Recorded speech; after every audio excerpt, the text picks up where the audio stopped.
Bai Hua Fofa adalah dharma yang mendalam dan diuraikan oleh Master Ru. Menggunakan bahasa sehari-hari, menggunakan filosofi kehidupan, dan menggunakan contoh sederhana di kehidupan sehari-hari untuk menjelaskannya. Di dalam Bai Hua Fofa, kita bisa memahami teori dharma yang mendalam dan memunculkan kembali sifat kebudayaan kita semua untuk mengubah nasib kita. Silakan menonton Bai Hua Fofa Master Ru.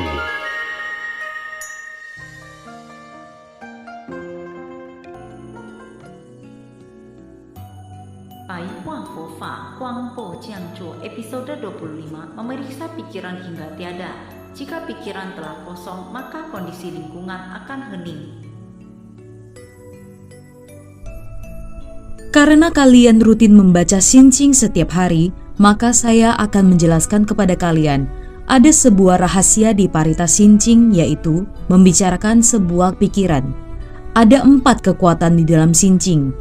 Kekuatan pertama di Xinqing adalah kekuatan welas asih atau Guanxing Pusa. Orang yang welas asih memiliki kekuatan misterius. Orang yang welas asih bisa menyelesaikan segala permasalahan dan penderitaannya. Jika Anda berwelas asih pada orang lain, pasti akan ada kekuatan welas asih. Kekuatan kedua di Xinqing adalah kekuatan kecerdasan. Bodhisatwa mana yang memiliki kebijaksanaan luar biasa? Ingat ya, Wen Shu Shi Li Pusa yang paling memiliki kebijaksanaan di Xinqing. Yang ketiga, ada kekuatan dharma di Xinqing. Setiap bodhisatwa memiliki kekuatan dharma.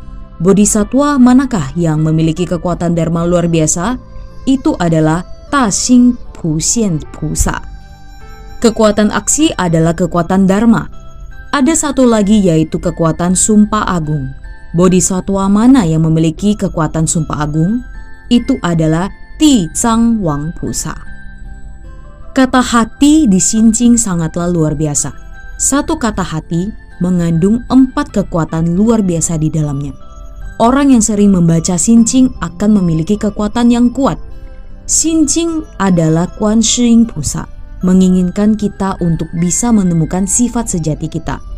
Semua itu karena manusia biasa tidak bisa menemukan sifat sejatinya. Jadi permasalahan sedang membuat karma buruk. Ye, di sini berarti kekuatan karma. Setelah permasalahan membuat karma buruk, Anda akan menerima penderitaan akan kelahiran dan kematian yang luar biasa. Ketika Avalokitesvara Bodhisattva sedang merenungkan Prajna Paramita yang sangat dalam itu, beliau melihat kebenaran bahwa Pancaskanda adalah kosong, maka mengakhiri semua penderitaan dan kesusahan. Beliau mengajari kita untuk mengenali diri kita sendiri. Guan Zizai mengharapkan kita untuk mengenali kita sendiri. Ingat perkataan Shifu, banyak orang yang tidak mengenali diri dan kemampuannya sendiri. Seberapa besar kemampuan dia bisa memakan berapa banyak mangkok dan apa yang bisa dia lakukan. Dia ingin melakukan semuanya, tapi dia tidak bisa melakukannya dengan baik dan malah merasa dirinya sangat hebat. Jadi, Pusa mengharapkan kita untuk merenungkan diri. Kalian harus mengenali diri kalian sendiri terlebih dahulu. Jika kalian saja tidak mengenali diri kalian sendiri, bagaimana kalian bisa menyelamatkan diri kalian? Apakah kebiasaan buruk seseorang bisa berubah setelah dia belajar Dharma? Mengapa dia tidak bisa mengubah dirinya? Karena saat dia bersumpah, dia merasa dirinya bisa mengontrol diri. Bodhisattva, saya bersumpah. Tapi mengapa dia mengingkar sumpahnya setelah bersumpah? Itu karena dia tidak mengenalinya diri sendiri.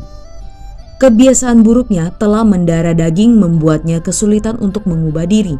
Bukan karena Anda berlutut di hadapan Pusa dan berkata ingin mengubah diri lalu bisa langsung berubah begitu saja. Praktisi Buddhis harus senantiasa merenungkan diri. Anda harus memahami diri kalian sendiri. Dengan demikian, Anda baru bisa menyelamatkan diri kalian sendiri. Buddha berkata bahwa kita harus mengenali diri kita terlebih dahulu. Baru kita bisa mengenali semua makhluk. Buddha menyelamatkan semua makhluk. Kita harus memeriksa kekurangan, kelakuan, dan kepunyaan yang harus kita miliki. Dari sana, Anda harus menambal segala kekurangan itu. Itu dinamakan membabarkan dharma secara acak. Kita harus mengenali diri kita sendiri dan semua makhluk. Semua makhluk yang datang dari ribuan kalpa tidak mendapatkan kebebasan dan wujud dharma. Mereka terbatasi oleh nafsu keinginan akan hubungan manusia dan benda. Jadi mereka tidak mendapatkan kebebasan.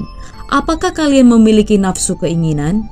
Saya ingin ini, saya ingin merapikan rumah terlebih dahulu, saya ingin kaya, saya ingin memiliki popularitas, saya ingin anak saya menjadi lebih baik. Nah, ini semua adalah nafsu keinginan. Kalian sudah terkontrol oleh semua hal tersebut. Master pernah memberitahu kalian bahwa kalian akan terikat oleh segala sesuatu yang kalian sukai. Anda akan terikat pada pengharapan tinggimu terhadap anakmu. Banyak orang yang meninggalkan hati kebudaan. Mereka terlekat pada sesuatu yang berwujud. Jika Anda tidak memiliki hati bodhisatwa dan Anda menilai dunia ini, maka Anda akan terikat oleh dunia berwujud ini. Dengan demikian, Anda tidak akan mendapatkan kebebasan. Jika dibalikkan perkataan tersebut, maka artinya kalian harus merenungkan diri. Apakah kalian sendiri sudah bebas? Apakah kalian sudah bebas di alam manusia? Kalian tidak boleh ternodai oleh barang duniawi ini sehingga tidak mendapatkan kebebasan. Orang zaman sekarang baru mencium aroma wangi saja langsung ternodai dan terikat oleh aroma tersebut sehingga mereka tidak mendapatkan kebebasan. Terkadang Anda berpikir dalam mengucapkan tutur kata, saya tidak boleh salah mengucapkan kata, saya tidak boleh menyakiti orang lain. Anda telah dibatasi oleh kata-kata dan Anda tidak mendapatkan kebebasan, baik itu pikiran dan indera perabamu. Saya sangat sedih. Saya merasa bersalah pada diri sendiri. Saya merasa telah mengkhianati hati nurani saya. Anda telah ternodai oleh kotoran yang berasal dari luar dan dalam, sehingga Anda tidak mendapatkan kebebasan. Lalu bagaimana Anda bisa merenungkan diri sendiri? Pusa mengharapkan kita untuk merenungkan ketidakkekalan. Kita harus tahu bahwa pikiran kita selalu mengalami perubahan yang tidak kekal. Kita harus memeriksa pikiran kita hingga tiada. Jika pikiran telah kosong, maka kondisi lingkungan akan hening. Anda telah mengetahui bahwa pikiran tersebut bisa dimiliki atau tidak. Itu dinamakan pikiran kosong yang memunculkan kondisi lingkungan hening. Sebelum kalian tidur, kalian tidak bisa berpikir dengan jernih dan sangat sedih. Akan tetapi kalian sudah sangat lelah. Pada akhirnya kalian berkata, biarlah itu sudah kosong. Tidak ada lagi yang perlu dipikirkan. Tidak ada gunanya jika memikirkannya, besok baru bicarakan lagi. Kosong kan? Apa yang akan terjadi setelah kosong? Tenang. Apa itu tenang? Tidur. Setelah Anda mengalami kekosongan, Anda akan tidur, tidak ada sesuatu yang perlu dipikirkan lagi. Bukankah permasalahan duniawi hanya begitu-begitu saja? Dengan demikian Anda telah tenang. Jika Anda harus mempertahankan ketenangan tersebut, Anda akan mencapai penerangan sempurna. Bukankah Anda menjadi tenang setelah bermeditasi dengan kaki terlipat? Apa akhir dari ketenangan? Penerangan sempurna. Segala ajaran Dharma yang ada di dunia ini hanyalah sebuah kepalsuan. Apa yang Anda renungkan, merenungkan diri sendiri. Alasan Anda tidak bisa merenungkan kebebasan kalian sendiri adalah Anda merenungkan segala hal. Jika Anda merenungkan harta, maka Anda akan menimbulkan keserakahan. Jika merenungkan sebuah wujud, maka Anda akan menimbulkan pikiran yang mengejar wujud. Jika merenungkan popularitas, maka akan menimbulkan pikiran untuk mengejar popularitas. Kalian harus meninggalkan tingkat pembinaan tersebut. Kalian harus merenungkan pikiran kalian sendiri. Jika kalian merenungkan pikiran kalian sendiri, maka pikiran kalian akan tiada. Anda harus merenungkan pikiran kalian sendiri hingga pikiran kalian tiada. Apa yang perlu kita khawatirkan? Bukankah siklus kehidupan manusia hanya begitu-begitu saja? Jika demikian, Anda telah mencapai tingkatan meniadakan pikiran. Pikiran telah kosong, maka tingkat pembinaan tenang. Segala dharma bagaikan halusinasi. Segala hal yang ada di dunia ini bagaikan gelembung mimpi. Jika Anda telah memahami pernyataan segala dharma bagaikan halusinasi, maka segala dharma akan mendapatkan kebebasan. Anda akan mendapatkan kebebasan dari segala aspek. Master akan melanjutkan kalimat selanjutnya.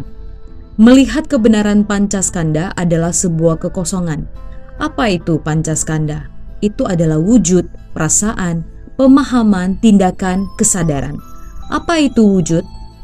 Hal yang kita lihat berwarna, bukan? Apakah kita memiliki perasaan? Kita selalu berpikir, ketika kita lapar kita ingin makan, ketika kita lelah kita ingin tidur. Bukankah itu sebuah perasaan? Tindakan dalam pikiran tidak bisa kita lihat. Kalian melewati sebuah bank dan kalian berpikir, apa lebih baik saya merampok saja? Bukankah itu tindakan dalam pikiran? Apa itu pemahaman? Itu artinya Anda telah menetapkan kesadaranmu, wujud, perasaan, pemahaman, tindakan, kesadaran. Apa artinya dari melihat kebenaran? Anda harus melihatnya dengan jelas. Anda harus menggunakan kebijaksanaan untuk bisa melihatnya. Mata manusia tidak bisa melihatnya dengan jelas. Itu hanya bisa dilihat dengan kebijaksanaan. Kebijaksanaan bukan diminta dari luar, tapi Anda menyadarinya di dalam hatimu. Di dalam pikiran Anda terdapat pancaskanda. Jika kalian ingin melihat kebenaran bahwa pancaskanda adalah sebuah kekosongan, bukankah Anda perlu merenung? Jika kalian diikat oleh pancaskanda, Sufu akan menjelaskan melihat kebenaran dengan bahasa sederhana. Itu artinya melihat suatu permasalahan dengan jelas. Akan tetapi Anda tidak bisa melihatnya dengan jelas. Banyak orang yang berkata, saya tidak bisa berpikir dengan jelas. Padahal orang lain menasihatinya seharian. Saya masih. Lebih baik saya menasihatimu besok lagi. Ketika orang tersebut datang lagi untuk menasihatinya, dia masih berkata, saya masih tidak bisa berpikir dengan jelas. Dikarenakan Anda tidak bisa melihat kebenarannya. Jadi Pusa mengharapkan kita untuk melihat kebenaran duniawi. Segala wujud, perasaan, pemahaman, perwujudan, kesadaran dalam pikiranmu adalah kekosongan. Jika Anda terikat oleh pancaskanda, maka Anda tidak akan mampu mengenali dirimu sendiri. Ada orang yang berkata, mengapa saya bisa berbuat demikian? Anda telah melakukannya, itu karena keegoisanmu yang mendorongmu. Itu karena Anda tidak menyadari bahwa Anda adalah orang yang egois. Banyak suami istri yang berselisih dan mereka saling menyalahkan sesamanya egois. Merenungkan prajna paramita yang sangat dalam itu. Arti dalam di sini sangat penting. Dalam ajaran Dharma Mahayana diartikan sebagai prajna paramita yang dalam. Dalam ajaran Dharma Mahayana, kebijaksanaan ini sangat dalam. Oleh karena itu disebut sebagai prajna paramita yang dalam. Dalam ajaran Dharma Hinayana, kebijaksanaan ini diartikan sebagai kebijaksanaan kecil. Jadi kalian harus merenungkan prajna paramita yang mendalam nan besar ini. Anda harus memahami sincing, merenungkan prajna paramita yang sangat dalam itu. Itu artinya saat Anda mempelajari sincing dan ketika kalian menekuni ajaran Dharma Mahayana, kalian harus menanyakan diri kalian apakah kalian memiliki akar kebajikan. Apakah diri kalian sedang berada dalam prajna paramita yang dalam? Apakah kalian bisa melaksanakannya? Apakah Anda bisa melihat kebenaran bahwa pancaskanda adalah sebuah kekosongan? Banyak orang yang tidak bisa melihat kebenaran ini. Saya tanya pada kalian, saat kalian tidak bisa berpikir dan melihat dengan jelas, kalian akan berpikir, mengapa saya ditindas olehnya seumur hidup? Saya sudah mau mati, tapi saya masih sangat marah. Memang ada banyak orang yang ditindas hingga mereka meninggal. Itu karena dia tidak bisa berpikir dengan jelas. Jika demikian, apakah dia bisa melihat kebenaran bahwa pancaskanda adalah sebuah kekosongan? Mereka tidak bisa berpikir dengan jelas apa itu pancaskanda. Pancaskanda adalah semua makhluk. Pancaskanda juga adalah dirimu sendiri. Itu karena Anda termasuk golongan semua makhluk. Jika Anda mengenali diri kalian sendiri, maka kalian ada dalam Pancaskanda. Melihat kebenaran bahwa Pancaskanda adalah sebuah kekosongan, Anda harus mengerti bahwa manusia hidup di dunia ini dengan penuh kepalsuan. Anda harus menghilangkan kepalsuan dan keakuan ini. Anda hanya boleh menempatkan pusat ke dalam hati kalian. Dengan demikian Anda baru bisa menjadi orang yang tidak serakah. Dengan demikian Anda baru bisa melihat kepalsuan dengan jelas dan memiliki hati kebudahan. Alasan mengapa ketika tiba di alam Sukhavati nanti, kita perlu bersifat kekosongan dan melihat Pancaskanda kita sendiri dengan jelas. Karena saat Anda memiliki Pancaskanda, maka Anda akan memiliki permasalahan wujud, perasaan, pemahaman, perwujudan, kesadaran. Ketika kalian melihat sesuatu yang kalian suka, apakah kalian menginginkannya? Kalian merasa resah, bukan? Ketika kalian merasakan kegembiraan dan kesedihan, bukankah itu bentuk dari perasaan? Setelah Anda merasakannya, apakah kalian akan terpengaruh? Apakah kalian menginginkannya? Kalian terus memikirkan suatu hal, tapi kalian tidak bisa memikirkannya dengan jelas. Semakin kalian memikirkannya, semakin kacau. Anda juga tidak bisa tidak memikirkannya. Akhir dari pemikiran tersebut adalah Anda terjerumus dalam permasalahan. Ketika Anda melihat kebenaran bahwa Pancaskanda adalah sebuah kekosongan, Anda akan melihat Sang Buddha dan Bodhisattva ada di dalam hatimu. Dengan demikian hatimu adalah tanah suci. Bukankah hati seseorang yang bisa melihat kebenaran akan ada Buddha di hatinya? Bukankah hati seseorang yang tidak merebut segala hal akan ada Buddha? Bukankah dia telah melihat kebenaran?